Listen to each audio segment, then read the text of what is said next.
Hello, I'm Mr. Verb Tense System. I'm glad to meet you. I'd like to tell you a little about myself. I'm just a regular fellow. Some people may think I'm disorganized and confusing, but I'm not. I'm very well organized, I assure you. I work, I worked, I am working, I have worked, I had been working. There's a pattern behind the form and meaning of all those verbs. In this chapter, I'm going to show you the whole organized system of English verb tenses, how they all fit together. All languages have amazing patterns. That's what grammar is. And lots of second language learners find it useful to be aware of and understand these patterns.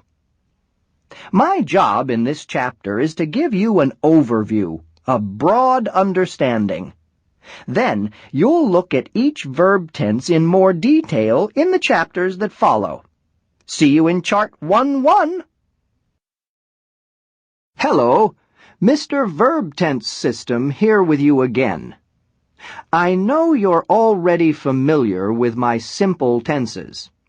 Almost 90% of all the verbs you see, hear, speak, and write are either simple present or simple past. Now that's what I call common. In fact, do you realize that I just used the simple present 9 times in 24 seconds? Just a quick reminder of the 3 simple tenses. Simple present. I am a cartoon character. Simple past. I introduced myself to you earlier. Simple future. I'll give you the other tenses later. Take a look at Chart 1-1 and then go ahead to the first exercise. I'll see you again when you get to Chart 1-2. Bye for now. Hello again. Well, the simple tenses are really common, but they can't say everything you need to say. That's why we need other tenses. Tenses carry a lot of meaning. The progressives are very useful. For example, listen to this. Right now you are listening to and reading this exact sentence. You need a progressive tense to communicate that idea. Progressives describe things that are in progress, things that are happening at a particular time. Present progressive. You are looking at this computer screen. The activity, looking at this screen, began before the present time and is in progress right now. Past progressive. 2 minutes ago, you were looking at this computer screen. You didn't begin looking at this computer screen 2 minutes ago. You began 10 minutes ago or more. 2 minutes ago, looking at this screen was in progress. Future progressive. 2 minutes from now, you will be looking at this same computer screen. The activity is already in progress and will still be in progress 2 minutes from now.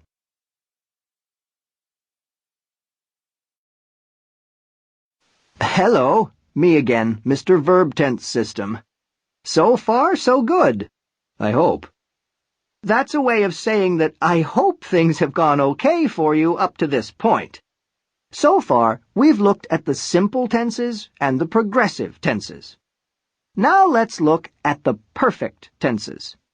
The important thing to remember about perfect verbs is this.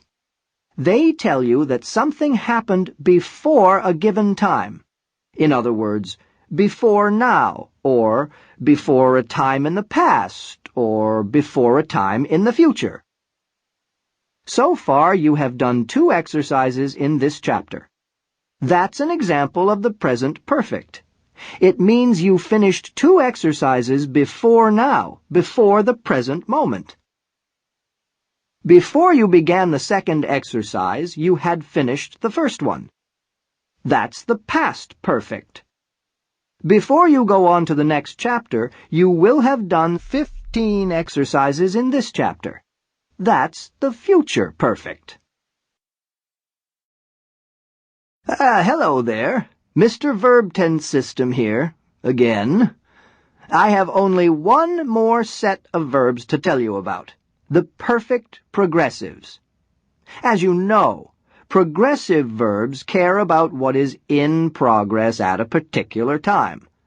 You are listening to me talk right now. And as you also already know, perfect verbs care about what happened before something else.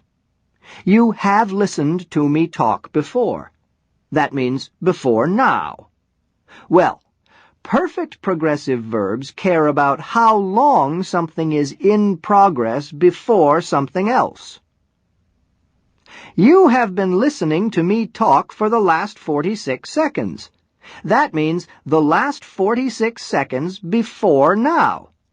And now, I'll stop talking. Chart 1.5 shows the diagrams for all 12 verb tenses. You'll see what a wonderful, intricate design it is. Grammar is awesome. That's slang, you know. It means really, really impressive. You'll look at all the tenses in much more detail in the chapters to come, and you'll get lots of practice with them. This is the end of my introduction of the English verb tense system. Good luck and have fun. I've enjoyed meeting you. And I enjoy knowing that almost every time you use English, you'll be using part of me. Hello, my name is English Spelling. I admit that sometimes I can be pretty confusing. For example, way and way are pronounced exactly the same way and spelled very differently. But when it comes to the spelling of words that end in ing or ed, there are clear patterns, rules you can follow. Are there two P's or one P if you add ing to the verb step?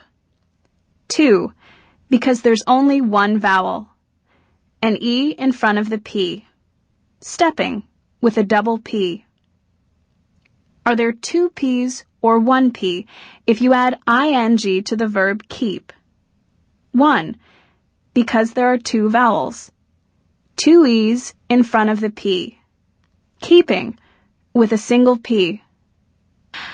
I admit English spelling could have an easier system, but it's not as bad as it could be. At least there are rules to follow for adding ing or ed to a verb. You'll see what I mean when you look at chart 1.6. I do apologize for being a little difficult, but once you get to know me, I'm really easy to get along with. Hello, I'm the simple present. Welcome to Chapter 2. My friend the simple past and I are the most common verb tenses in English. You run into us everywhere, just everywhere. I see, he saw. I think, he thought.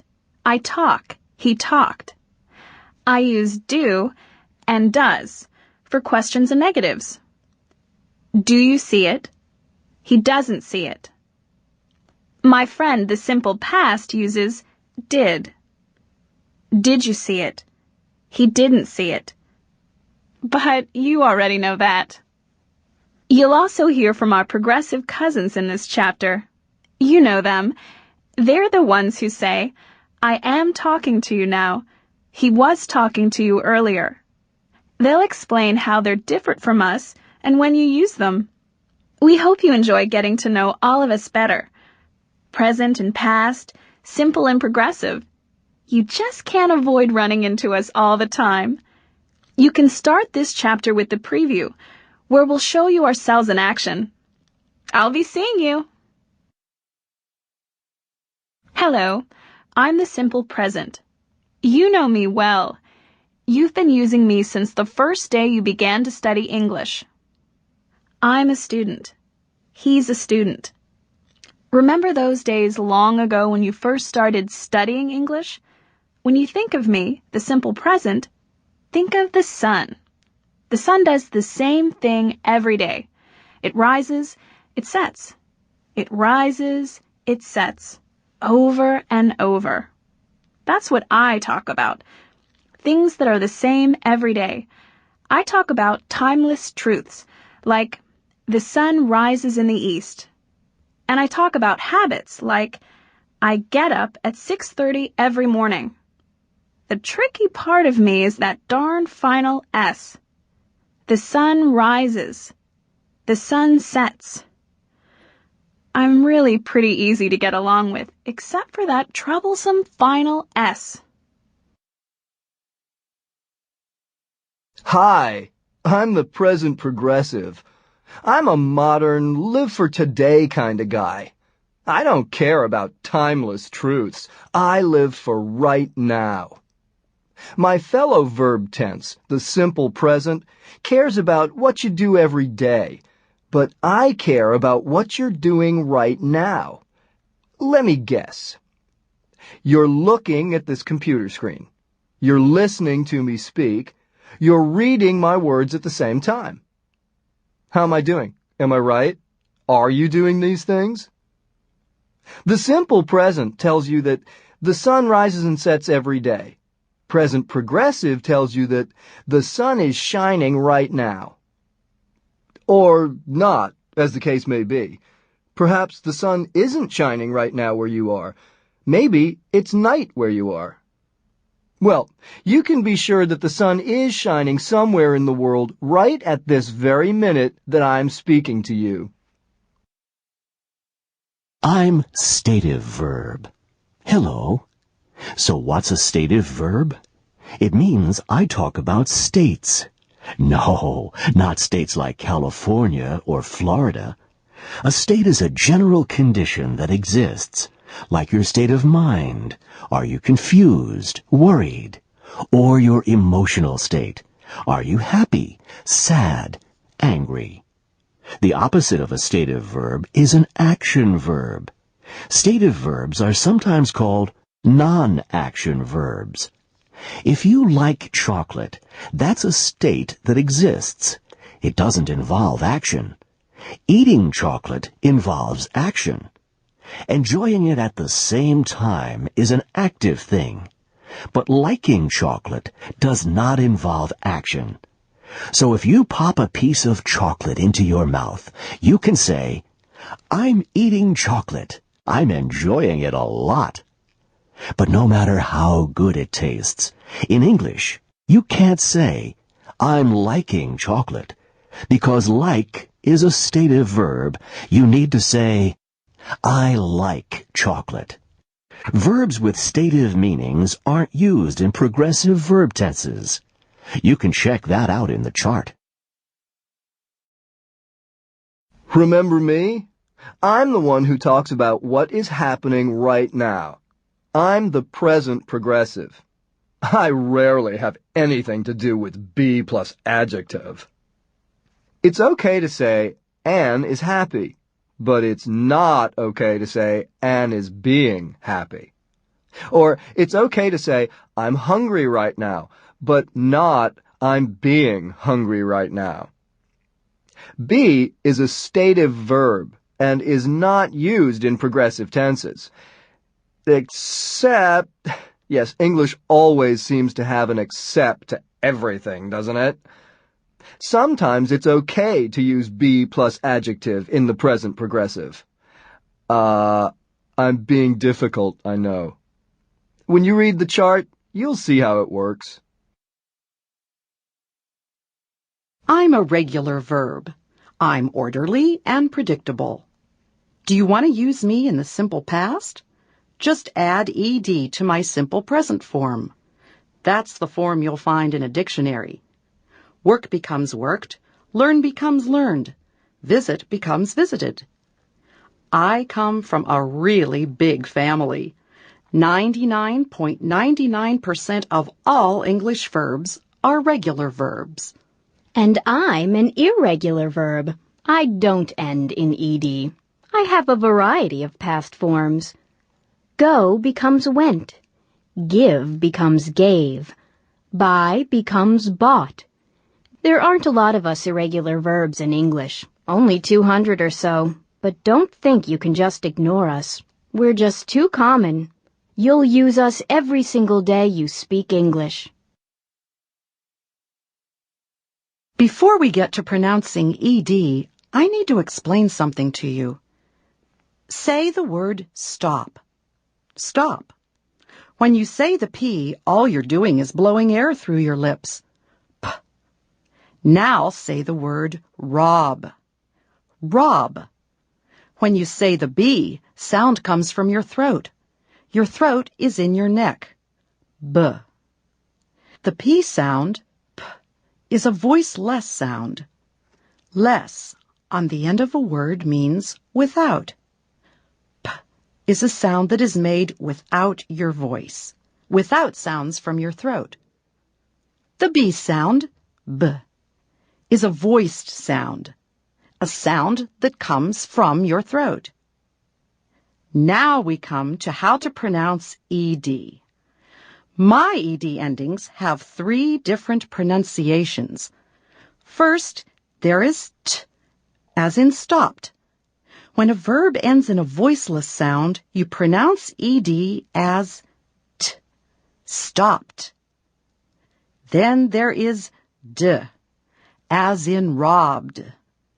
When a verb ends in a voiced sound, you pronounce ED as D, robbed. The third one is id. You use that with verbs that end in T or D. Wanted, needed. I hope it helps you to understand that ED isn't pronounced the same way for every verb. Sometimes it's hard for learners to hear ED sounds. These sounds are often very small. That means they're not stressed. Good luck in listening for these endings.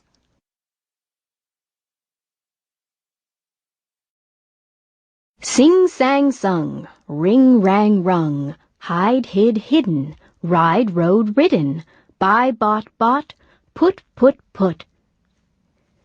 There's a nice rhythm to saying the irregular verbs out loud, isn't there? Chart 2-7 is a list of irregular verbs. I know you already know most of them. After all, you've been using English for quite a while, and you just can't use English without me. Without me, you couldn't tell people things like, I ate, he left, she sat down, they won. But there are some less common verbs in the list, too. Words like flee. That's flee, fled, fled. As the storm approached, Victor fled to safety. That means he escaped. He ran away to a safe place. These less common verbs are defined in the list. So, if you're interested, Chart 2-7 is a pretty good list of irregular verbs in English you might run into or want to use. Blow, blew, blown, choose, chose, chosen, lead, led, led, read, read, read. Ah, what wonderful rhythms. Almost poetic, don't you think? Raise, rise. Set, sit. Lay, lie. Hello, I'm trouble. And not just for second language learners. Even native speakers get lay and lie all mixed up, and you can understand why. Lay is the simple present of the verb lay, and lay is the simple past form of the irregular verb lie. How's that for confusing? In present time, hens lay eggs, and you lie down for a nap. In past time, a hen laid an egg yesterday, and you lay down for a nap yesterday. And a person sits down, but sets a cup down. And the sun rises, but you raise your hand. This isn't a major grammar point, just a little trouble.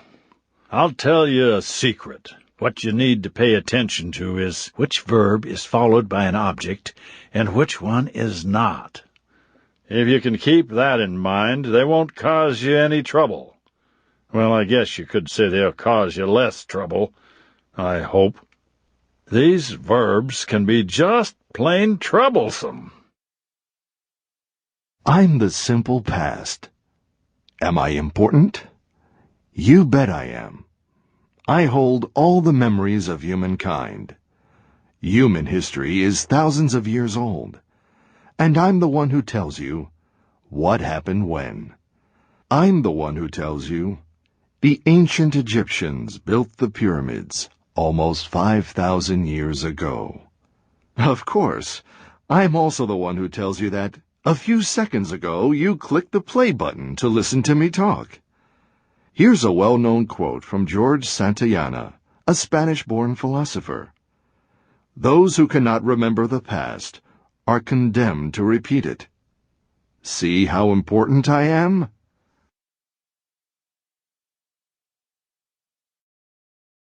I'm the past progressive. I'm not really very different from my cousin, the present progressive, you know. Yes, I'm older, but not that much. What are you doing right now? You're looking at this screen. You're listening to me. Now, close your eyes and count to 5.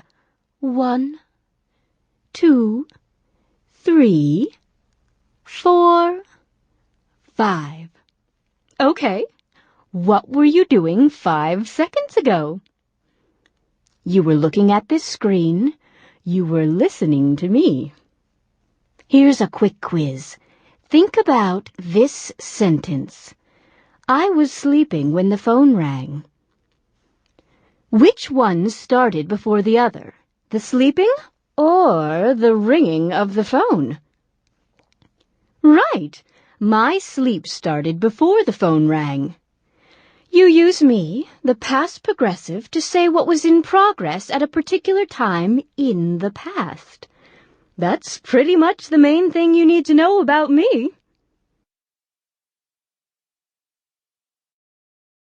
Hi, present progressive here with a minor grammar point you might find interesting. It's about expressing annoyance. Sometimes people have habits that annoy us.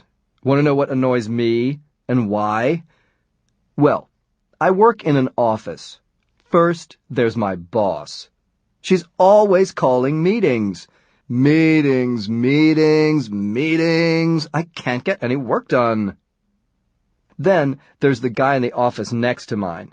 He's constantly dropping into my office to chat. I don't have time to chat. I have work to do. Then there's Ms. Brown. Ms. Brown is the receptionist. She's forever forgetting to give me my phone messages. Well, you get the idea. I have just one more small grammar point I want to tell you about. If you see a sentence where there's an ing verb after an expression of place, that ing could just be my other half. Look at this sentence. You're in the computer lab working at a computer. The verb working in that sentence is part of me, the present progressive. You are working. The same pattern is true of the past progressive, as you'll see in the chart. Welcome to Chapter 3. I'm the present perfect. I'm a very common verb form, but sometimes for students I can seem pretty difficult. Sorry about that. Nobody's perfect, you know. The important thing to remember about perfect verbs is this. They tell you that something happened before a given time. In other words, happened before now, or before a time in the past. I'll show you as we go through this chapter. See you very soon. Hello, I'm the present perfect. Let me tell you about myself. I talk about things that happened before now, things that happened or started in the past, but I care about them only in relation to now, to the present. For example, I say, I have been a cartoon character all my life. I'm talking about something that started in the past and continues in the present. I became a cartoon character before now, and I am still a cartoon character now. Or I say, I have been in Mexico twice. I'm talking about past events, but only as they relate to the present. What I mean is that I've been in Mexico 2 times before now, and I may go again. If all you care about is that something is finished, you use the simple past and say, I was in Mexico twice in 2001. Or you could say, Uncle Jack was a cartoon character all his life. That means Uncle Jack is dead. All done, all finished in the past, no relation to the present time. As I said, some English language learners think I'm pretty difficult, but I'm not so bad after you get to know me. And I'm very useful and common. I hope the chart helps. Good luck. Hi, I'm the present perfect progressive. I have a lot in common with my cousin, the present progressive. He's the one who says things like, I am looking at a computer screen right now. I talk about the same things, activities in progress, but I care about how long the activity has been in progress. I'm the one who says, I have been looking at this computer screen for 15 minutes. That's the most important thing to know about me. I talk about the duration of activities in progress. I ask questions like, how long have you been looking at this computer screen? I also talk about activities in progress recently, before now. I might ask you, what have you been doing lately? Have you been studying hard? Have you been taking good care of your health? As for me, I've been writing a lot of things for this computer screen. Keeps me busy. Well, I've been talking to you for about a minute now. Time to go. Bye now. Hi, I'm Mr. Past Perfect. I say things like, had gone. I'm not as common as my cousins, the simple past, who says things like went, or the present perfect, who says things like has gone. But you need me sometimes in order to make time relationships clear. I'm the one who tells you that something happened before another event or time in the past. For example, somebody says, Jack got home late. His wife had gone to bed. Well, I'm the one who lets you know that Jack's wife went to bed before Jack got home. Hello, I'm Ms. Past Perfect Progressive. I say things like had been sitting.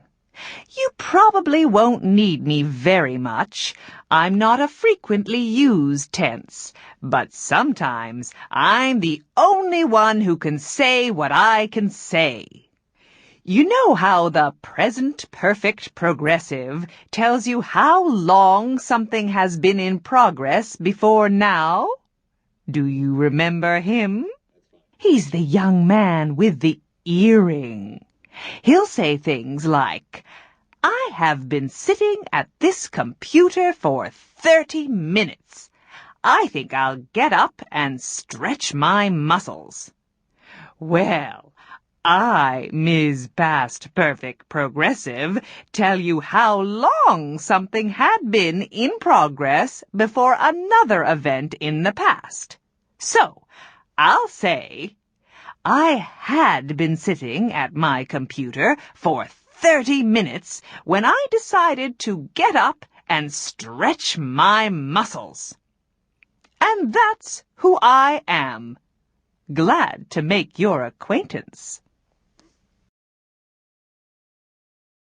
Tomorrow and tomorrow and tomorrow creeps in this petty pace from day to day to the last syllable of recorded time.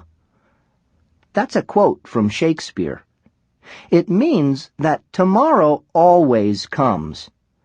We're sure that tomorrow will come, But how sure are we about what will happen tomorrow? None of us can be absolutely sure. Life is always full of surprises, isn't it? But when we're as sure as we can be, we usually use will or be going to talk about the future. But sometimes we use present verbs and give them a future meaning, as you'll see in this chapter. And sometimes, when we're not so sure about the future, we use words like may, might, or could. We'll study those in another chapter. In this chapter, we're going to look at how English speakers usually talk about tomorrow and tomorrow and tomorrow. Hello. We're will and be going to. We're very, very close. Sometimes we act like twins. Yes, both of us make predictions about the future. The word prediction comes from Latin roots, with pre meaning before and diction referring to speaking. We speak about things before they happen. Knew you were going to say that. If you feel sure about a future event or situation, you can very often use either one of us, will or be going to, with no difference in meaning. But not always. We'll tell you about that later. Do you feel sure about what you will see on this computer screen after you look at our chart, Chart 4.1? You can say, the screen that follows Chart 4.1 will have an exercise on future verbs. Or you can say, the screen that follows Chart 4.1 is going to have an exercise on future verbs. Will and I just said exactly the same thing. And your prediction is right. After you look at the chart, the next screen has an exercise on our spoken forms. Sometimes our meanings are quite different. I volunteer. If the phone suddenly rings, I say, I'll get it. I don't plan ahead to do things like that. I think it and say it practically at the same time. Not me. I like to plan ahead. I talk about plans I have already made. So I'll say, I don't like my apartment. I'm going to move.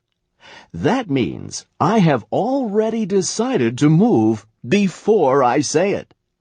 I'm telling you about a plan I have made. So, I volunteer on the spur of the moment. And I tell you about plans I've already made.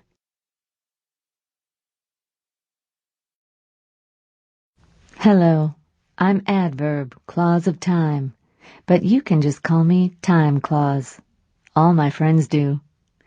I begin with words like when or while or after. I have a subject and a verb.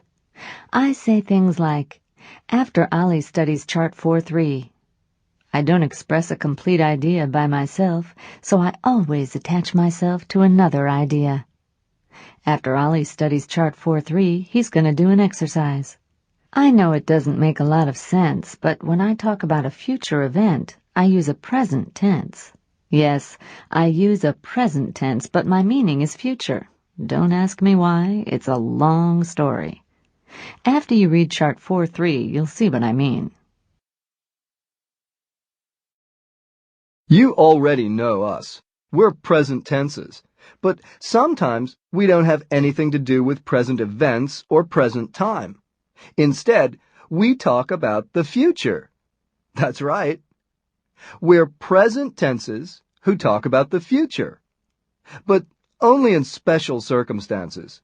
There has to be something definite, something we know is going to happen because we've already planned it or scheduled it, like a medical appointment. I'm seeing the doctor tomorrow. Or a train schedule. My train leaves at 3 o'clock this afternoon. You can read more about this in chart 4.4. What are you doing right now? You're sitting at a computer. You're listening to this audio. What will you be doing 5 minutes from now? You'll be sitting at this computer. You'll be using this computer. You'll be doing something else, but you won't be listening to this audio. Sometimes activities are in progress right now. You're listening to this audio. Sometimes activities were in progress in the past. You were doing an exercise a few minutes ago. Sometimes activities will be in progress in the future. You'll be doing an exercise a few minutes from now. That last one is me, the future progressive. Hello, I'm the future perfect. I say things like, will have done. I'll speak for both myself and my husband, the future perfect progressive, who says things like, will have been doing. We don't go out much. You will run into us once in a while, but you probably won't need us very much. Don't get me wrong. We're interesting to know and have our own special meanings, but you don't need to spend a lot of time and effort getting to know us. As I said, we're a pretty rare sight. You can read about us in charts 4-6 and 4-7. Hello! Remember me, Mr. Verb Tense System? You've gotten to know a lot of my family really well since you and I last saw each other. You've met Simple Present and Simple Past and Present Perfect and Mr. Past Perfect, to mention just a few. I brought us all together at the beginning of this unit on verb tenses and gave you an overview of the English verb tense system. Now I'm bringing us all together again. That's what this chapter is for, a review of all 12 verb tenses in my system. We'll do lots of fun stuff, all of us mixed in together. And in addition, you'll get to know time clause better in this chapter. Well, this is goodbye. My job is done. It's been nice knowing you. I hope I've been helpful. I'm time clause. If you recall, we met briefly in Chapter 4. My full name is Adverb Clause of Time. Why am I called clause? A clause is a structure that has a subject and a verb. And me? Time clause begins with a word like when, followed by a subject and a verb. For example, when the phone rang is an adverb clause. Just connect me with a simple sentence and we're in business. When the phone rang, I answered it. When the phone rang, the baby woke up.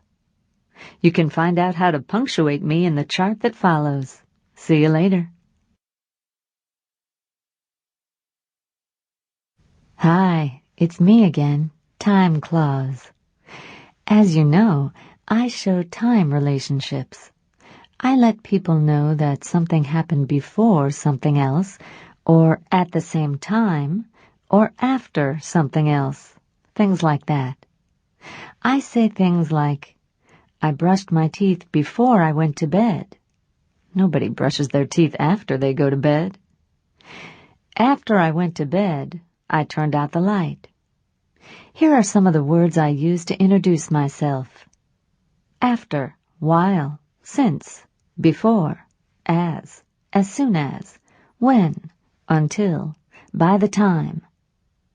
Look at Chart 5.2 for a full list and see all the different kinds of time relationships I can help you express.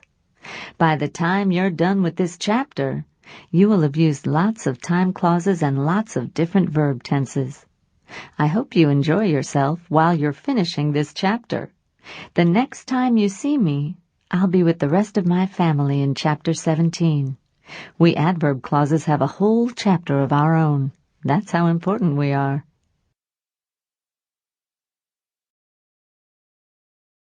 Hello, I'm SV Agreement. The initials SV stand for subject verb. You know how 1 + 1 = 2? What if I said that 1 plus 1 equals 3? You'd immediately say my numbers are wrong. Using correct numbers in arithmetic is important. Well, the same is true in English grammar. It's important that the numbers on one side of an equation agree with the numbers on the other side. If the subject is singular, the verb has to be singular. The sun, singular, shines, singular, during the day. And if the subject is plural, the verb has to be plural. Stars, plural, shine, plural, at night. That's where the pesky final S comes in. I don't think anything else in English causes students as much trouble. Final S means a noun is plural, but a verb is singular. Go figure. That's an idiom. It means that trying to figure out the reason for something is nearly impossible. But that's the way it is. So we'll just have to work together to see if we can make final S less of a problem for you.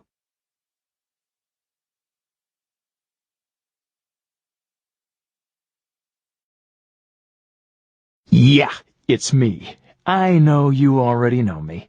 I'm Final S. Some people call me a real troublemaker. Do you suppose that's because I have 3 pronunciations and different spellings? Or perhaps it's because I'm often difficult to hear and may not seem all that important? Whatever the reason, be assured that if you still make mistakes using me, Final S, you're not alone among English learners. You see, some words end in a voiceless sound, like T or T. Notice that when you make that sound, all you're doing is blowing air through your teeth and lips. That's why it's called voiceless. So, when a word ends in a voiceless sound, like T, I'm pronounced S. Wants. Mary wants a new coat. Some words end in a voiced sound, like D or D. Notice that the sound comes from your throat, D. Compare that to the voiceless sound T, where you don't use your voice. When a word ends in a voiced sound like D, I'm pronounced Z. Needs. Mary needs a new coat. And sometimes when you add me to a word, you pronounce me is and add a whole syllable. Dishes, catches, prices. So those are my 3 pronunciations. I'm a lot of trouble, aren't I? You know, I enjoy being called troublemaker. Yeah, watch out. Hi again. As I said before, you add that troublemaker final S to verbs to make them singular, and to nouns to make them plural. My friend lives in Bangkok. My friends live in Bangkok. A singular subject needs a singular verb. A plural subject needs a plural verb. Sounds simple, doesn't it? Well, it is. But there are lots of things it helps to be aware of. For example, if you connect 2 singular nouns with and, that makes a subject plural. My friend and her husband live in Bangkok. Except, there's that word again, another exception. Isn't that just like English? Except when every or each is used. Every student and teacher needs to be on time. And don't be distracted by words that come between a subject and a verb. Be sure to find the true subject of your sentence to figure out if the verb should be singular or plural. The students in my English program come from all over the world. See you later. 6. That's a quantity. A lot. That's a quantity. Many. Most. One. Some. 2/3. Hundreds. I'm quantity. Those are some of my expressions. I help you tell people how much or how many. Expressions of quantity are often followed by of and a noun. Most of the water, or most of my neighbors. Look at the noun following of to figure out if your verb needs to be singular or plural. Most of the water on earth is salt water. Most of my neighbors are immigrants. I have to mention one other thing. Sometimes using one of can be a little tricky. It's followed by a plural noun, but a singular verb. One of my neighbors is from Nigeria. So long for now. I'll see you again later on. There are 7 words in this sentence. There is a play button on this screen. When people speak, they almost always use contractions with there. There are 7 words in this sentence. That's a pretty subtle R sound at the end, isn't it? It's so unstressed you can barely hear it. There are 7 words. And listen to this. There's a play button on this screen. That's an unstressed Z sound. There's a play button. Yep, that's a pretty soft and quick Z sound. If the noun following be is plural, you're supposed to use are. There are 7 words. But nowadays, lots of English speakers just use a singular verb. There's 7 words in this sentence. Ouch! That doesn't sound right to my ear. But that's how lots of people speak now. English is changing. I guess one has to be philosophical. All languages continually change, slowly but surely. Anyway, in written English, or any sort of formal English, you need a plural verb if a plural noun is used after be. There are 9 planets in our solar system.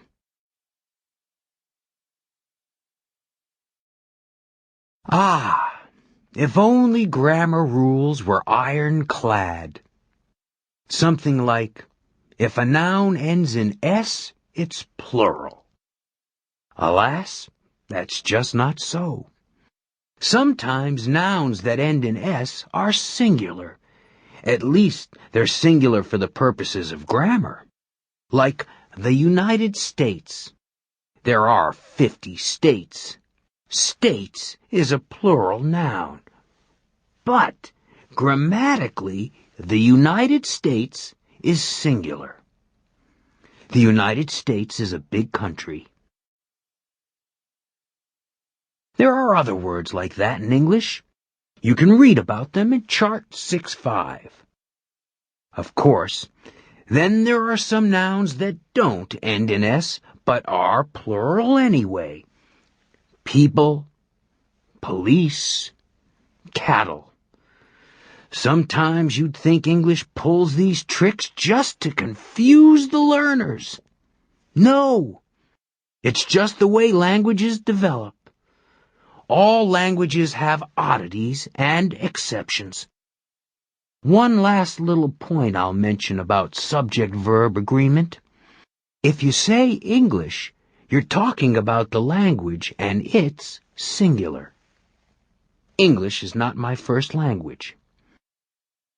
But if you put the in front of it, you're talking about people who are from England and it's plural. The English are friendly people.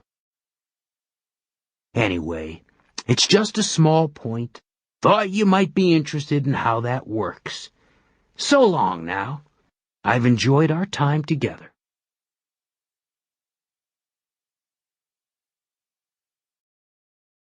Person, place, thing. Traditionally, that's how I'm known. My name is noun. John, Indonesia, tea, peace, desk, flower. Nouns all. You know us well. Yes, sometimes you need to make us plural. That old final S again. Birds, books, dishes. And some of my plurals are irregular. One man, two men. And sometimes we can be used as adjectives. Did you know that? A flower garden, a desk drawer, an airplane seat. Sometimes you can count us.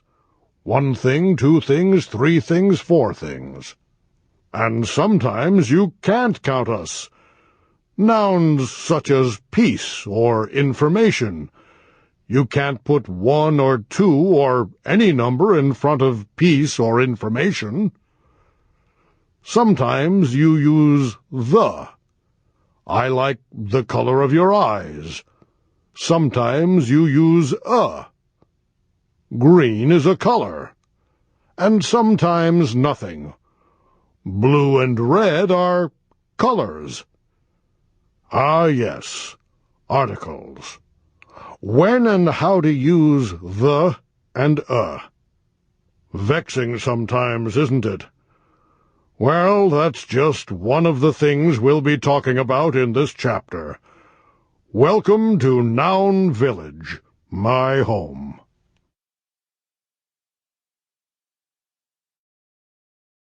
What's up with this irregular noun stuff? Why is the plural of tooth teeth instead of tooths?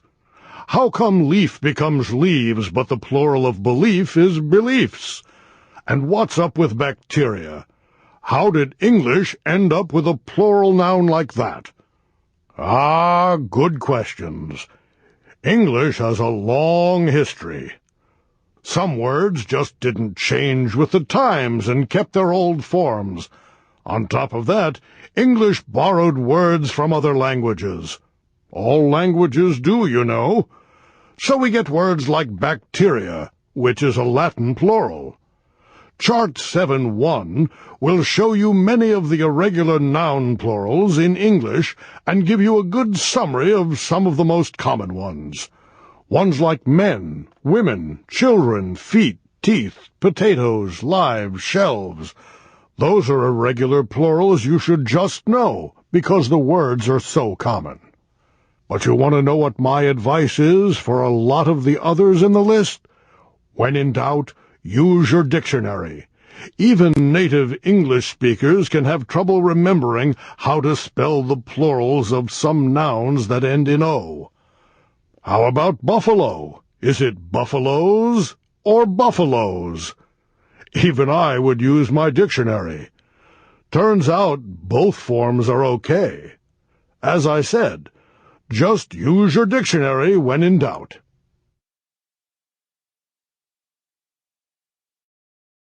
Apostrophe.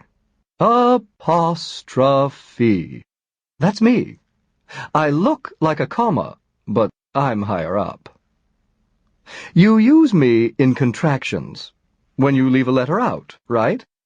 I'm, don't, there. That's me. And my other job? It is a very important job. A possessive noun can't do its written work without me. We are inseparable. If the possessive noun is singular, put me in front of a final S. My employee's name is Alex. That's just one employee, and Alex is his name. If the possessive noun is plural, place me after the final S. My employees' names are Alex and Andrea. That's two employees with two names. That's for regular nouns. What about irregular nouns? Well, for singular nouns, the apostrophe comes in front of a final S, just like any other singular noun. One man's meat is another man's poison. But an irregular plural noun does this funny thing. It keeps me in the same place as for a singular noun. in front of the final S. The men's work is not finished. That's it. That's how it works. You already know me well. I can be the subject of a sentence. Nouns are important. Notice how I just used myself as the subject of that sentence? I can be the object of a verb, such as see, or preposition, such as in. I see 2 nouns in this sentence. Those are my regular jobs, but then sometimes I moonlight as an adjective. That means I take on an extra job. Adjectives modify nouns, right? Adjectives are words like beautiful, a beautiful garden. Well, sometimes I modify a noun, too. So you have 2 nouns, one right after the other. Just like these. A flower garden, vegetable gardens, an herb garden. A mountain bike, mountain trails, a mountain stream. The one thing you need to know is that I'm always in my singular form when I modify another noun. It's not a flowers garden, it's a flower garden. It's not black beans soup, it's black bean soup, even though it has a lot of beans in it. You can count me. 1 word, 2 chairs, 10 fingers. You can't count me, because I'm not individual things. I'm a whole big category of things, like information. You can't count information on your fingers. You can count facts. You can count words. You can count reference books. But you can't count information. When I'm singular, you can put a in front of me, or an if I start with a vowel sound. A word, a chair, a finger, an egg. Don't come near me with No, sir. Really means 1, and there's just no way you can count me. I much prefer some, as in, I have some interesting information for you. You can't say, I have an interesting information for you. No, I have nothing to do with a or an. When I'm plural, you add final S to me. Words, chairs, fingers, eggs. No final S for me. No way. You keep that final S for nouns you can count. I just stay the same all the time. A little information. A lot of information. Huge amounts of information. I don't have a plural form.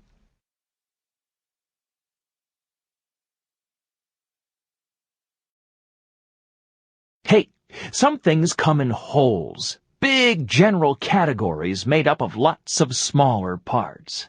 Furniture is a whole, made up of chairs, tables, beds, and things like that. So are sugar and sand. They are wholes made up of really small individual particles. Think about water for a second. You can't count water. You can count cups of water or glasses of water, but you can't count water as it fills a glass or runs through your fingers or passes by in a mighty river.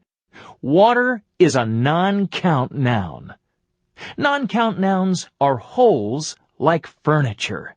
Count nouns are individuals like chairs.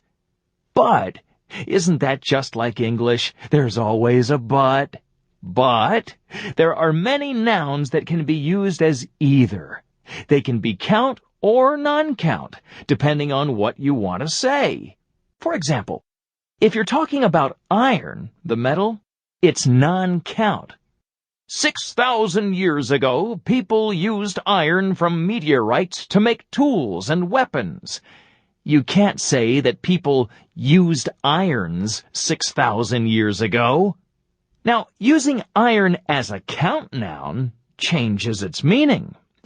I used an iron to press my shirt. If you find yourself needing this kind of information, a dictionary for language learners will give count and non-count uses of nouns.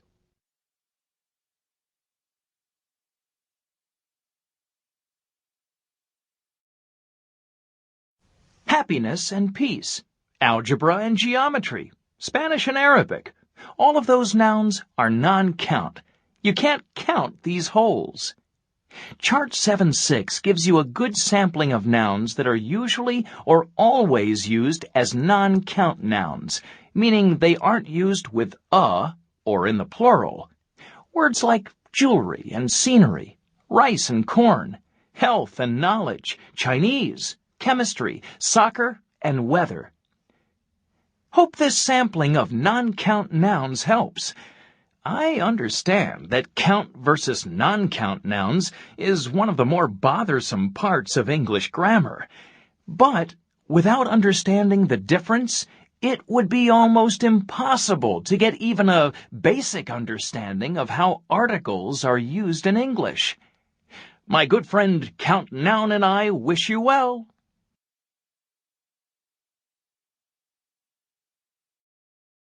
Oh, how much easier learning English would be without articles. They cause me no end of confusion. I know what you're thinking. I've heard it all before. And who am I? I call myself the Nothing. It's sort of a nickname. My real name is The Use of Articles in English. What can I say? Articles are tough. All learners from all language backgrounds find English articles a real pain in the neck. To explain all the uses of English articles would take pages and pages and more pages. So, how can I help? Chart 7.7 tries to give you basic concepts of when you use a, and when you use the, and when you don't use either one. You've already heard a lot of talk about using a or not using a in this chapter. So let me talk just a little about the. Say you are thinking about a specific book, but your listener has no idea which book you're thinking about. Then you use a. I read a book about frogs. It was quite good. But, and here's the really important thing to understand. If both you, the speaker, and your listener are thinking about the exact same thing, you use the. Suppose your listener gave you a book about frogs a while ago. Then you run into him and say, I read the book about frogs. It was quite good. We articles are really complicated. But there are 4 guidelines in Chart 7.8 that might help you. 1. Use the when both you, the speaker, and your listener are thinking about the same thing. The sun is hot today. 2. Use the when you mention a noun for the second time.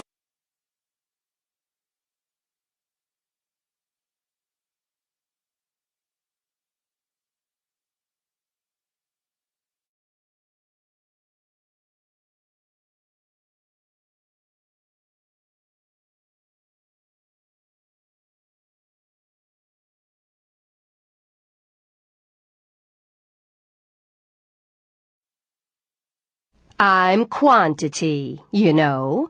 How much? How many? A lot, a few, one or two. My expressions come in front of nouns. 1 apple, no apples, several apples, a lot of apples. When you look at Chart 7.9, particular things for you to notice are these. A few is used with count nouns. A few apples. A little is used with non-count nouns. A little rice. Many is used with count nouns. Many apples. Much is used with non-count nouns. Much rice. Do you have a lot of friends? A few friends? Very few friends? Let me tell you about two people I know.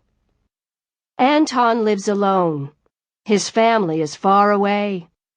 He just moved here. He works all day and he goes to English class once a week. He doesn't know his fellow workers or his classmates. He is sad and lonely. He says, "I have very few friends in the world." Olga lives alone and her family is far away too. But she is making an effort to meet people and to make friends both at work and in her English class. When you ask her how she's doing, she says, "I'm doing fine. I like my job and I've made a few friends." Anton has a negative outlook. He has very few friends. Oh, poor Anton.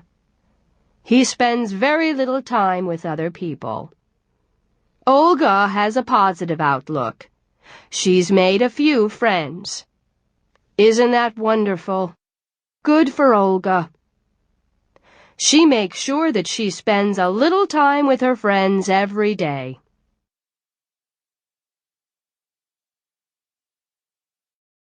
Of. Such a little word. When to use it and when not with expressions of quantity. With some expressions of quantity, you always use of. It's always part of the expression. I have a lot of friends. A lot of my friends correspond with me by email. With other expressions of quantity, sometimes you use of, and sometimes you don't. You don't use of if the noun is nonspecific. Here I'm talking about friends in general. I have many friends. You can't say, I have many of friends. No of. You use of if the noun is specific. So here I'm talking about specific friends, my friends. Many of my friends correspond with me by email.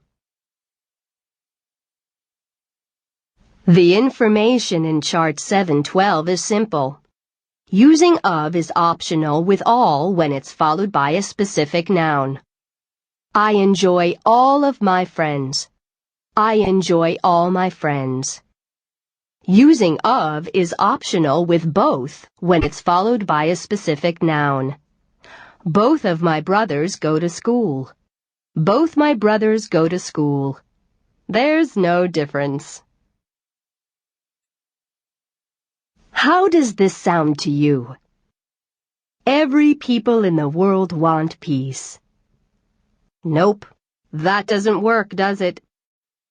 Do you see what's wrong? Of course you do. People is a plural noun, and you can't use a plural noun with every or with each. Every person in the world wants peace. Each person hopes for peace. And how about this sentence? One of my favorite places in the world is Greece. Does anything seem wrong to you with that sentence? Aha! Yes, you're right. We need a plural noun after one of. One of my favorite places in the world is Greece. Using a singular noun after one of is a really common mistake among English learners. So is using a plural noun with every. I guess it seems logical to say every student when you mean all students, but that's just not how it works. It has to be every student. Well, I've enjoyed meeting you. One of the things I enjoy most is getting to know every student who visits me on this CD-ROM. One of the first words any learner learns is I. Not to mention you, she, he, it, they, them, me, her, us. We are personal pronouns. You know us well. You've used us for a long time. But we still can cause a few problems. Take this for instance. What's wrong with this sentence?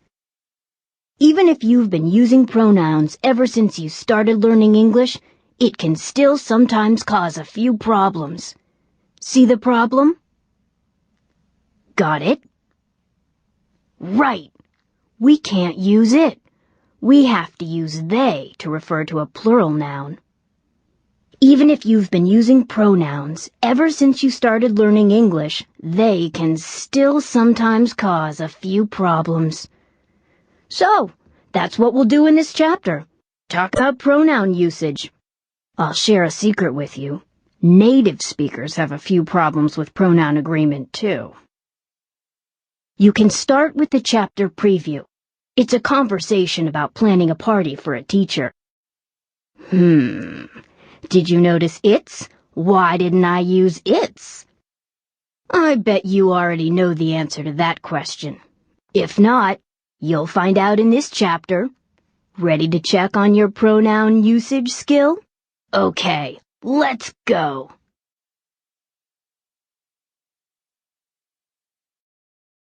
I can sum up the information in Chart 8.1 for you. There are 3 main points. Number 1. A pronoun has to agree with its antecedent. If the antecedent is singular, the pronoun is singular. I read a book. It was good. If the antecedent is plural, the pronoun is plural. I read some books.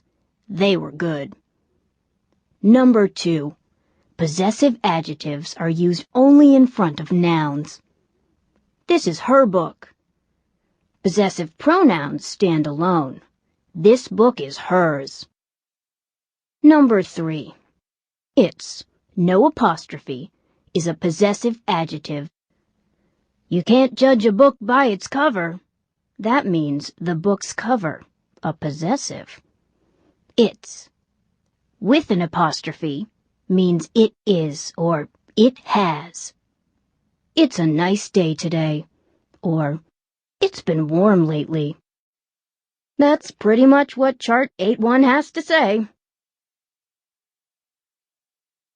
A person should be loyal to his friends. That's good, old-fashioned, formal, correct English, but it ignores women completely. That's why people started saying his or her. A person should be loyal to his or her friends. It's an egalitarian use of language. It's formal. It's grammatically correct. But it's sort of a mouthful. To avoid saying his or her, what people often actually do in everyday spoken English is this. A person should be loyal to their friends. It's an easy and logical way to avoid using his or her. Not strictly grammatically correct, but it's sometimes used among native English speakers in daily speaking. Not in formal writing, though. In formal writing, your singulars and plurals must always agree. So, what to do? The best solution is to use a plural noun if you can. People should always be loyal to their friends. There, problem solved. I'm taking an English class. It's very small, only 8 students. Do you see how a singular pronoun, it, refers to a singular noun, class? Same old, as they say. That means there's nothing new there. But listen to this. The class has an interesting assignment. They have to interview native English speakers. What's going on here? You have a singular noun, class, but you use a plural pronoun, they. Why is that? Is it correct? Yes, it is correct. Class is called a collective noun. Sometimes you use a singular pronoun with it. Sometimes a plural pronoun. Check it out in chart 8.3. You'll see what I mean. Pretend you're looking in a mirror. Would you say, I see me in the mirror? No! You'd say, I see myself in the mirror. Let me introduce myself. I'm called reflexive pronoun. Reflexive. Now, what does that mean? You know how you see yourself when you look at a mirror? What you see is called your reflection. You look at your reflection, and your reflection looks back at you. That's sort of what reflexive pronouns do. They look back. They look back to the subject. And if the subject and object are the same person, you use a reflexive pronoun. Now, I'll show you how it works. I like him. I and him are two different people, so there's no reflexive pronoun. I like myself. Here we have only one person, so you use a reflexive pronoun. That's how it works. I'm sure lots of expressions with reflexive pronouns sound familiar to you. Listen to these. We can laugh at ourselves, talk to ourselves, trust ourselves, be proud of ourselves, or enjoy ourselves. Are you enjoying yourself? Oh, I hope so. I'm certainly enjoying myself.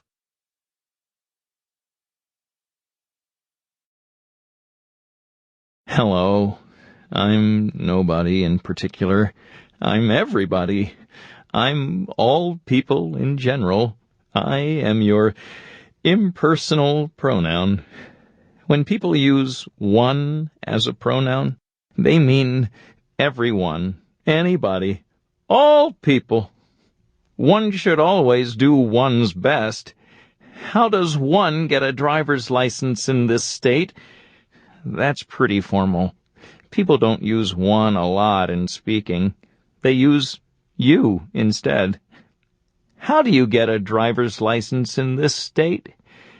That means, how does someone, anyone, get a driver's license? I don't mean you, an actual person who is listening to me. The you I'm referring to is impersonal. It's nobody in particular. Now, if I say to you, do you have a driver's license? That's not impersonal. I do mean you, and I'm using a personal pronoun. See the difference? Hope so. Check out chart 8.5. It gives some more examples. I'm other. Do I cause you trouble? I'm really not so bad once you see how I work. Let me show you. Maria speaks 3 languages. One is English, another is Spanish, the other is Chinese.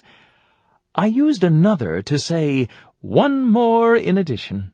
I said the other to mean the last one of the group of 3. I would never put them together and say the another. The plus another doesn't exist in English grammar. What about using final S with other? Let me explain. When other is a plural pronoun, it can end in S. Maria speaks 3 languages. One is English. The others are Spanish and Chinese. But when it's used as an adjective, it has no S. Adjectives don't have plural forms in English. Maria speaks 3 languages. One is English. The other languages are Spanish and Chinese. Notice that you don't use the when you mean more in addition, when there are still other things you could list. There are many languages in the world. Chinese is one. Spanish is another. Others are Arabic and Thai. Some other languages are Korean and Russian, and so on. So long. I have to get back to work. I have another chart to tell you about. See you soon. I'd like to use all the expressions in Chart 8-7 for you. So let me tell you about Ted and Alice. They are married. They love each other. They take care of one another. And they take care of their widowed mothers, too. Ted is very close to his mother. He talks to her on the phone every other day. Alice is especially close to her mother. They talk on the phone every day. In fact, the other morning, they talked on the phone 3 times. Alice's mother often talks about her health problems. She has one problem after another. You know, she says to Alice, sometimes life just seems like one darned thing after the other. And Alice says, well, Mother, sometimes that's the way life is. Other than talking about her health problems, Alice's mother is very cheerful and upbeat. In other words, she doesn't let her health problems get her down. She has a positive outlook on life. There, I've just showed you some useful expressions using other. If you have any questions about their meanings, check them out in Chart 8-7.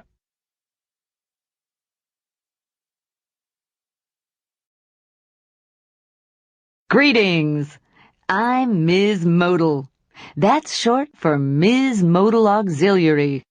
Welcome to our family. We're helping verbs that express many important meanings. Although we're a fairly small family, we modal auxiliaries are very common, both in speaking and in writing. We have names like can and could, or will and would. And then we have relatives like have to or be supposed to. You can see a list of us in Chart 9-1. You know how some words have more than one meaning? For example, fire can refer to hot flames. She warmed her hands over the fire. Or, as a verb, it can mean to dismiss someone from a job. My boss fired me. Now I'm unemployed. Well, modal auxiliaries have different meanings and uses too. That's what we'll talk about in this chapter and the next. It's important to be polite. Being polite shows our respect for other people. Modals are very helpful when you want to be polite. Suppose you want to use someone's phone. You wouldn't say, "Give me your phone." You'd say, "May I use your phone? Could I use your phone? Can I use your phone?" Ah, what a polite person you are, with or without the word please, which you can add if you want. May I please use your phone? Please just makes your request extra polite.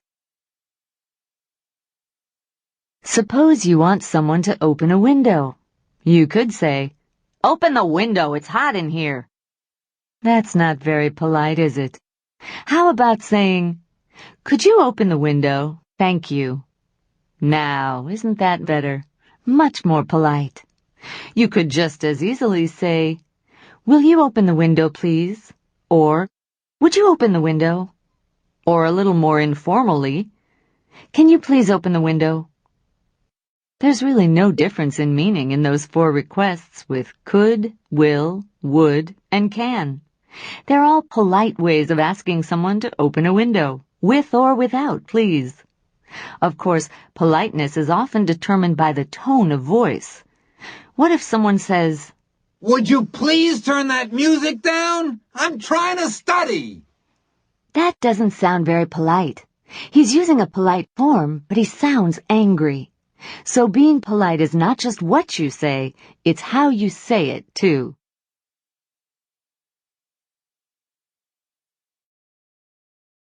Hello again. I'm feeling a little tired today. Would you mind if I sat down? That's an interesting question, isn't it? Would you mind if I sat down? Notice that I used a past verb, sat, but sitting down is still in the future. I know. English doesn't always seem logical. I just have to say that using would you mind is a little tricky. Would you mind repeating that? Not at all. I'd be happy to. I said using would you mind is a little tricky. Did you notice in the gentleman's question that would you mind can also be followed by an ing verb? He said, would you mind repeating that? You'll find would you mind very useful in polite society.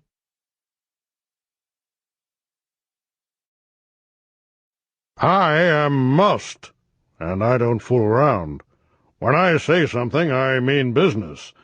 That means I'm really serious. Say you see a sign at the airport that says, all passengers must show a photo ID before boarding. That means you do not have a choice. You must show your photo ID. That's short for identification. Or you cannot get on the plane, period.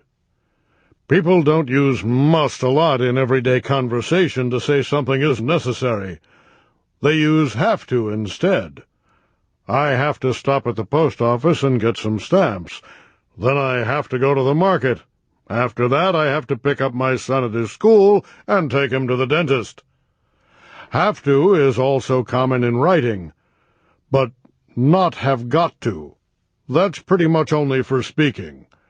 People often say things like, we've got to finish this report today, or, bye, I've got to go now.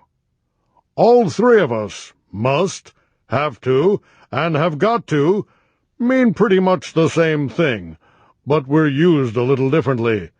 Check it out in Chart 9.5.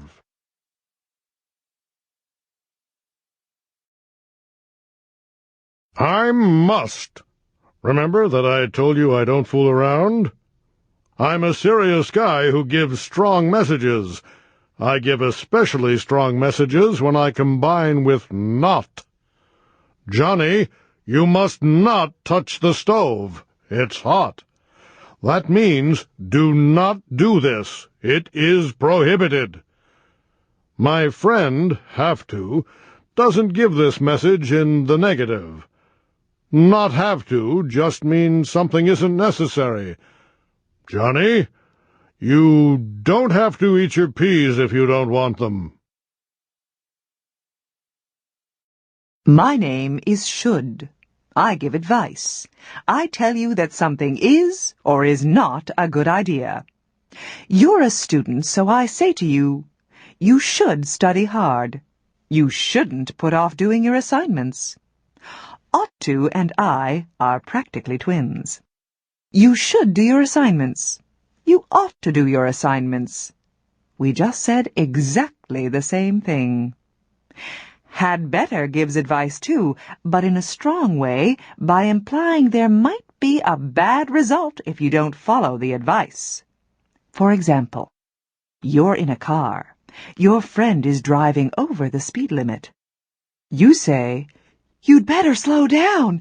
There's a police car ahead." Had better may look like it's a past form, but it's not.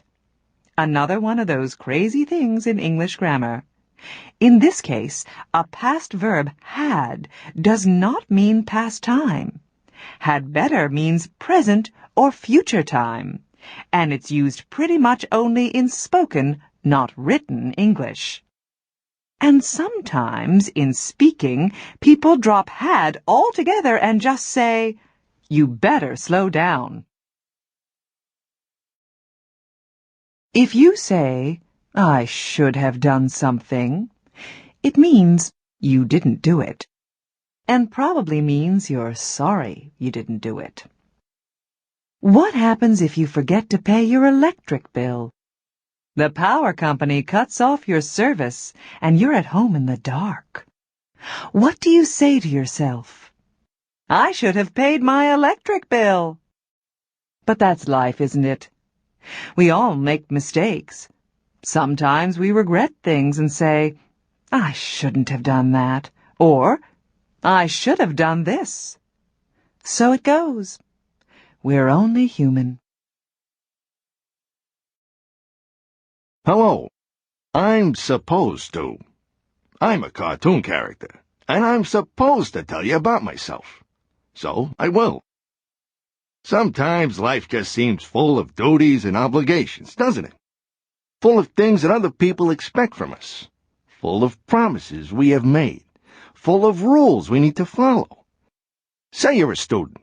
You're supposed to go to class. You're supposed to write papers and take tests. You're supposed to study several hours outside of class for every hour in class. And on it goes. Life's duties and expectations. Notice that I always have a final D. S-U-P-P-O-S-E-D. 2. But I'll let you in on a secret. There's no D sound when you say me. There's just a T sound. T. Supposed to. You're not supposed to pronounce the D. Did you know that? Well, you can learn more about me in Chart 9-9. I've enjoyed my time with you. Nice meeting you. I'm Let's. I'm very friendly. I make suggestions for you and me. Let's go somewhere and get a cup of coffee when you're finished here. That's a friendly invitation offered in the form of a suggestion. I can say the same thing using why don't. Why don't we go somewhere and get a cup of coffee when you're finished here? How does that sound? A cup of coffee sounds great to me right now. Let's go. Remember me? I'm Should. I give advice. If your friend needs to get to the airport, you might say, you should take a taxi. That is definite, clear, and strong advice. You can soften that advice with maybe. Maybe you should take a taxi. But if you just want to suggest some possibilities, not give advice, you use could. You could take a taxi. You could take a bus. You could ask a friend to take you. You could find out if there's a shuttle service from downtown.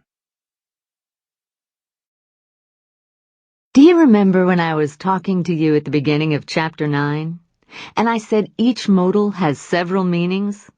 Well, that's what we're going to do in this chapter. Talk about more meanings for the same modals. We're going to start by talking about what are called degrees of certainty. A degree is a unit of measurement, like on a thermometer. In grammar, we use the word degree to talk about how certain we are that something is true. If we are 100% sure, we'll say something like, there are many forms of life on Earth. That's a fact. But would we say, there is life on other planets? Well, we don't know that for sure. So we'd say something like, there might be life on other planets. Or, if we feel surer than that, we could say, I think there must be life on other planets. What would you say? Do you think there might be life on other planets? Do you think there must be life on other planets? Or do you think there couldn't be life on other planets? What is your degree of certainty? Let's talk about that in this chapter. Well, what was your answer to my question about life on other planets? Without irrefutable scientific proof, we can't really say with 100% certainty that there is life on other planets. But let's think about the possibilities of life on other planets. There are zillions of planets in the universe. Is it possible that Earth is the only planet in the whole universe that supports life forms? You don't think so. So you say, there must be life on other planets. That means you are almost certain. Let's say 95% sure. You are expressing your logical conclusion based on the evidence available to you. But your friend is not willing to go that far. He's not that sure. He thinks maybe there is and maybe there isn't life on other planets. So he says, there may be life on other planets. There might be life on other planets. There could be life on other planets. All three of those sentences mean the same thing. Maybe yes, maybe no. 50% chance yes, 50% chance no. All he's saying is that it's a possibility. As for myself, I think there must be life on other planets. Don't you? Here's a headline from a supermarket newspaper. Creatures from outer space land in New York City. What's your first reaction? You say, that can't be true. Or, that couldn't be true. They mean the same thing. They mean that you are 99% sure, maybe even 99.99% sure, that the headline is not true. Yes, can't and couldn't mean the same thing here, and both of them refer to the present time. That word could is a mischief maker, isn't he? Sometimes he's past, sometimes he's present. Sometimes he means this, sometimes he means that. Well, just know that sometimes, when he's teamed up with not, he means a speaker is 99% sure that something is impossible in the present time. How do we talk about things in the past that we're not 100% certain about? Let me explain using a fictional person who's a friend of yours. We'll call him Jack. Your friend Jack wasn't home last night. Where was he? You don't know. So you think to yourself, he might have been at a movie. He may have been at the library. He could have been with his aunt and uncle. Then you realize that his aunt and uncle are out of town. So you say, no, he couldn't have been with his aunt and uncle because they're out of town. So where was he? You think hard. Then you remember that he usually spends every evening at the computer lab. So you say, he must have been at the computer lab. He spends every evening there. Then you run into Jack and ask him where he was. He says, You're right. I was at the computer lab last night. Greetings again. I'm Should. We met in the last chapter when I explained about duties and obligations. You remember. You used me to say things like, a student should study and work hard. I'm here to tell you about another of my meanings.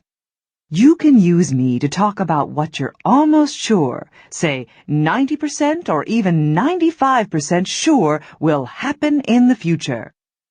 We're excited about the game tomorrow. It should be a good game. Do we know for certain that it'll be a good game? No, but we expect it to be. It's our best guess about something in the future.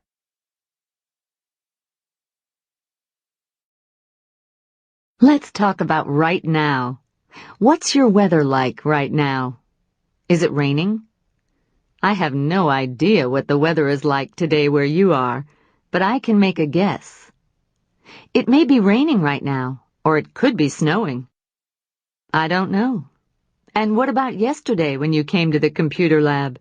Maybe it was sunny, or it might have been snowing when you came to the computer lab. Or it could have been raining. Those are examples of progressive modals. Any modal can be progressive. For example, you can talk about things that might, should, or must be in progress. You might be sitting at a wooden desk right now. Amy should be studying right now, but she isn't studying. She's reading a novel. The farmers must be hoping for rain these days. Oh, what a busy word I am. Very common. People use me all the time. My name is Can.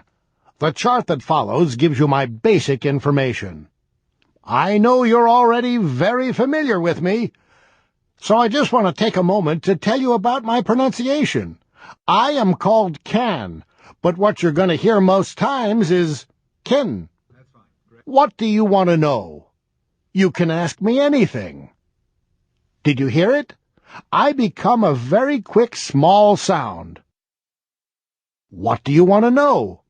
You can ask me anything. It's sometimes hard to distinguish me from can't when people speak fast, which they always do. Can't has a different vowel sound. Can't. Tom can't talk right now. Want to hear it again? Tom can't talk right now. How about this? Tom can talk right now. I should tell you that sometimes it's hard for native speakers to hear the difference, too. I'm wood. Yes, I'm pronounced just like wood. You know, the stuff that comes from trees. Wood. Wood. English spelling is enough to drive you crazy, isn't it? Would is a popular word. In fact, I'm used almost as frequently as will and can. The three of us, will, can, and would, are the most common modals of all.